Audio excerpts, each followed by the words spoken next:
Bonjour, je suis professeur Wagner et ici sont mes conclusions sur le déplacement des plaques et des continents.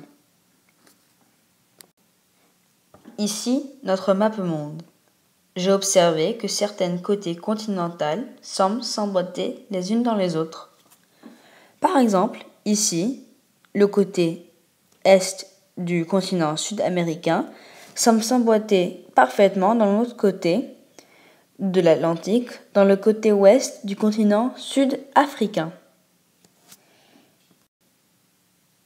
Pour former un gigantesque continent que moi, j'ai décidé de surnommer Pangée. Ici, vous voyez bien clairement tous les continents mis ensemble, mais bien sûr, il y a bien des millions d'années. J'ai approfondi mes recherches à travers le globe entier. Ici, le Glospteris, qui est une plante terrestre il y a 24 millions d'années, j'ai pu trouver en Afrique, en Inde, en Australie, au sud de l'Amérique et même en Antarctique.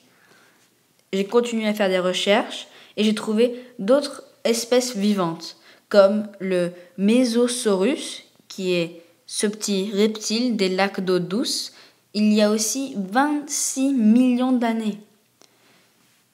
On l'a trouvé en Afrique et dans les sud de l'Amérique.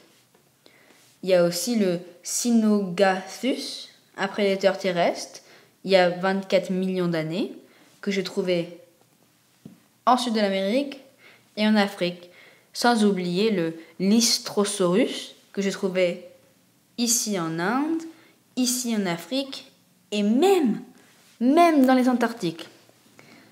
Du coup, cela m'a poussé à faire ma conclusion qu'il y a dû avoir un changement des plaques et des continents, car il n'y a pas de raison que, par exemple, un prédateur terrestre, celui-ci, le Cynogothus, a pu aller de l'Afrique jusqu'à l'autre côté de l'océan Atlantique pour se retrouver au sud de l'Amérique. Aussi, le Lystrosaurus, qui est en Atlantique, ici en Afrique et en Inde, n'a pas pu nager, puisque c'est un herbivore terrestre. Du coup, je continue avec mes recherches, puisque j'ai pu prouver que les plaques bougeaient. J'ai observé sur certaines portions des continents actuels, où il fait normalement chaud, l'Afrique du Sud, l'Inde, l'ouest de l'Australie et le sud de l'Amérique, il y a des marques de glaciation datant d'il y a 250 millions d'années, indiquant que ces portions des continents étaient alors recouvertes par une culotte glaciaire. Quand il fut temps de fondre, on voit clairement, ici les flèches veulent dire le sens d'écoulement de la glace et bien sûr le blanc de la glace. Au sud de l'Afrique, la glace a coulé vers le pôle sud et vers le pôle nord. Ici, la glace en Inde a plutôt coulé vers le pôle nord. Ici, drôlement, la glace en Australie a décidé de couler vers l'est de l'Australie. Et puis, la petite portion de glace ici, au sud de l'Amérique, a décidé de couler vers l'autre côté de l'Amérique du Sud, qui était le côté ouest. Ici, bien sûr, en Antarctique, la glace reste même aujourd'hui.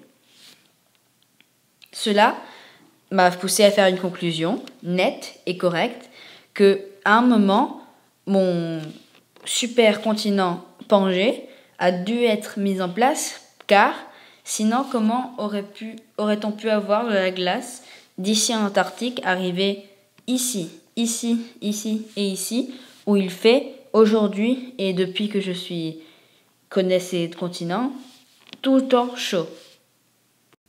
Bonjour, ici ma 4e découverte, et probablement la plus importante. J'ai observé un fait remarquable. On trouve séparé par l'océan Atlantique, donc de plusieurs milliers de kilomètres, le même type de roche datant du même âge. Ici, le bouclier guyonnais, bouclier ouest-africain, bouclier angolais, bouclier tanzanien, bouclier rhodésien, bouclier brésilien et quelques petits boucliers ici.